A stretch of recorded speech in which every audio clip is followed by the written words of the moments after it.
Going on, people? Good morning. It's me, Mike G. Rice cake for the win. Just wanted to see how everyone's doing. I'm doing fine. It's been a while since I've uploaded a video.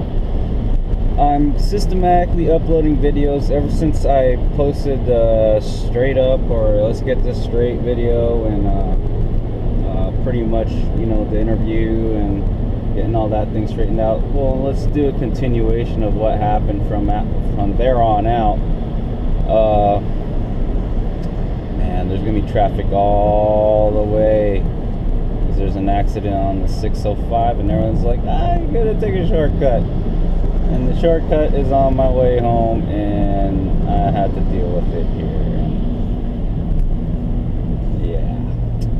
Anyways, let's catch up here. So what ended up happening was I passed flying colors with the drug test and the interviews and all that good stuff, and I started training the following week of that week. Actually, I did the drug test on Monday, everything went through on Wednesday, and I got the call on Friday that asking me when I should come in.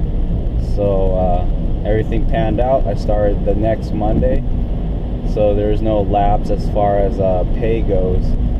And pay for training was actually pretty good. Pay for training was like $1,000 or something for the week, 5 days, which is actually very, very decent.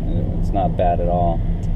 Man, this is ridiculous. I should have went to a breakfast place and killed off a couple hours or an hour. Anyways,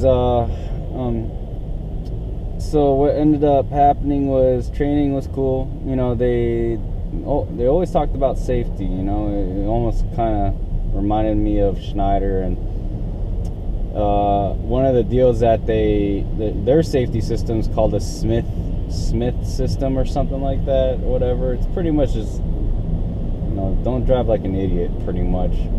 And they took it pretty seriously and blah blah blah, and so it was pretty cool. So, you know, safety wasn't an issue as far as driving goes. But then they taught us about the electric pallet jacks, you know, the heisters, the crowns and stuff like that. They're not like forklifts, but they're small enough to fit in the back of your truck or the back of your trailer. We had 48-foot trailers with a lift gate. I'm not sure if you can see this truck right here. That's pretty much what a lift gate is. I'm pretty sure you guys know what I'm talking about, especially if you drive. So it had a lift gate. You got the electric jack, and you're pulling pallets off. And some of these pallets weigh roughly anywhere between 3,000 to 4,000 pounds each, especially the oil pallets that are stacked almost 10 to 11 feet high. And yeah, so pretty much. And they put light stuff on top of it, like radiators and, you know, spare auto parts that need to go to the store, and they'll put it on top of those oil pallets and stuff. So they kept telling us, watch out for the booby traps, and it's like, what? Booby traps? Whatever. But anyways, as the week goes on, I went out with my trainer. Actually, it was 2 days of orientation. I was supposed to go out with my trainer in the next couple days, and what ended up happening is we got paid for two days to sit around, and on Friday we did the Smith system class, and I had the weekend off after that. Went back to work on training the next week, and everything was honky-dory, man. The guy made me drive, made me do unloading. The first stop, he showed me how to do things. He would unload the trailer first. Then he would let me load up the returns that go back. And, you know, his word for me is, I was wearing my vest and stuff like that. He's like, oh, rookie status and blah, blah, blah. So it was really funny. I thought it was funny because he's been driving for 30 years. He's 48. That means he started driving back when he was 18 years old. So he's one of the top earners of the company and stuff like that. And so day one pretty much was a full 13-hour day. Day two, we had 3 stops, or three trailers that we're supposed to do, and each trailer had 3 stops in it. So after the first trailer, we went back to the yard, and he's like, I'm giving you your I'm gonna let you loose and get you a truck and an electric jack, and you could do my run for me, and I'll do the other trailer so we could both go home early. So I'm like, oh boy. So they gave me a Mac day cab, and they gave me an electric jack and everything, and I went to 3 stores. And right off the bat, I knew how to back. I'm not the best backer in the world, but at least I know how to back. But right off the bat, I had to do I had to do blind sides with him, but this time it's like I had to do blind side serpentine backing. So you have to blind side into the freaking parking lot, then you have to blind side into the dock. So you have to, at the same time, you're watching for cars, numbskulls that think you're a little Civic and you can maneuver around them. No, you can't. So it's like you have to watch out for that stuff. And I told them I'd sign up for the night local runs because I want to avoid that. I don't want to get into an accident. He's like, yeah, if they're not going to give you a day run. They do double outs if you don't know what you're doing. So after the second day of training, they pretty much released me on my own, put me out on the road for a local regional run all the way up to Modesto and back. There's like 3 stops, and it was raining and all that stuff, and the electric jack was slipping, and like the wheels were slipping on the diamond plating on the lift gate. So it was frustrating, but I was learning little by little each day what was going on and what to do. And there must have been an accident, because this should be flowing already. It shouldn't be like this stupid right now. But yeah,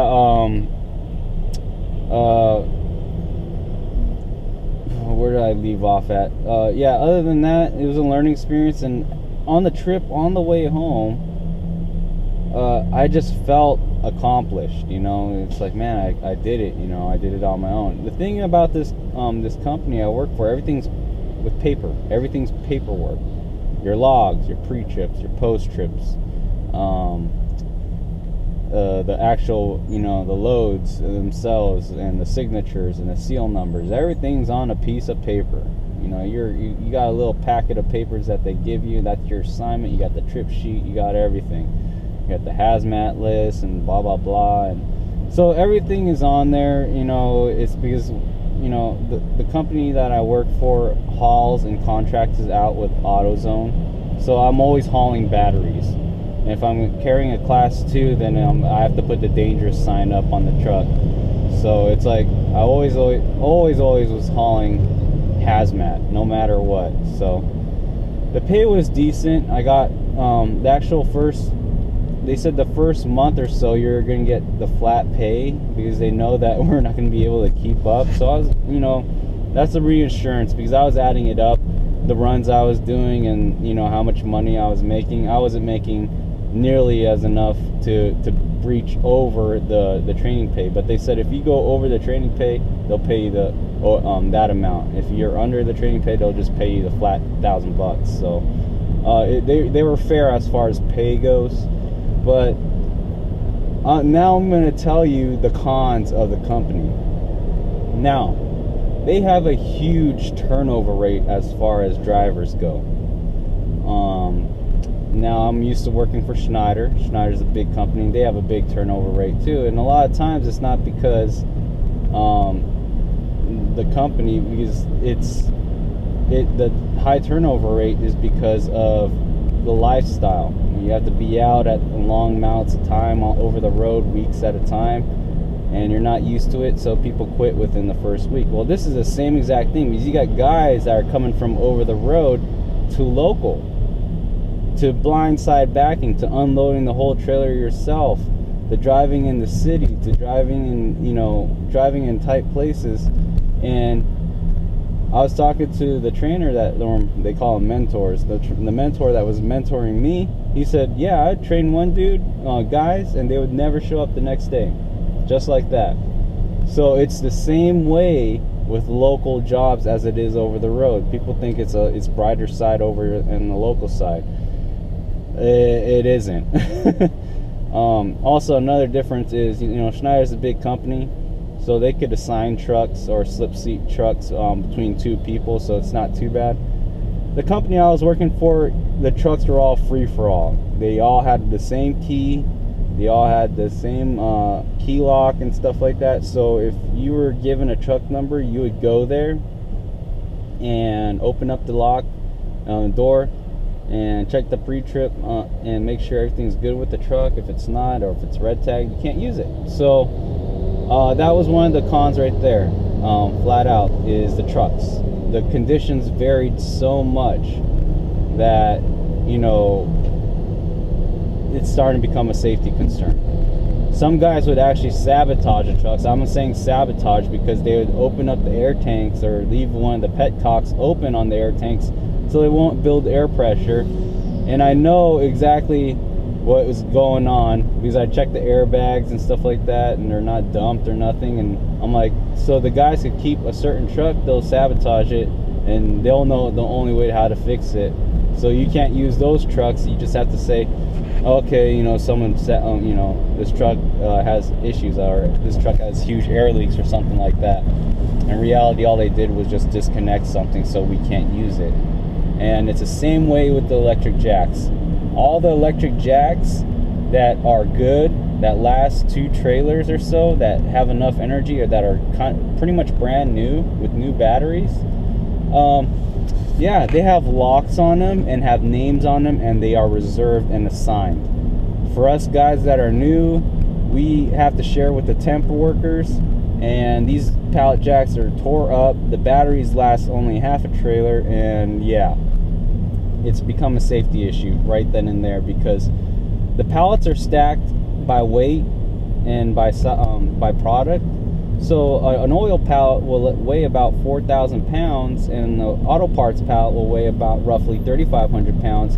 And they don't assume you to move this stuff via a hand pallet jack off the truck, because that much momentum moving is hard to stop. And they're like, oh, just put your boot in front of it. My composite toe, my steel toe, whatever you want to call boot, wasn't designed to stop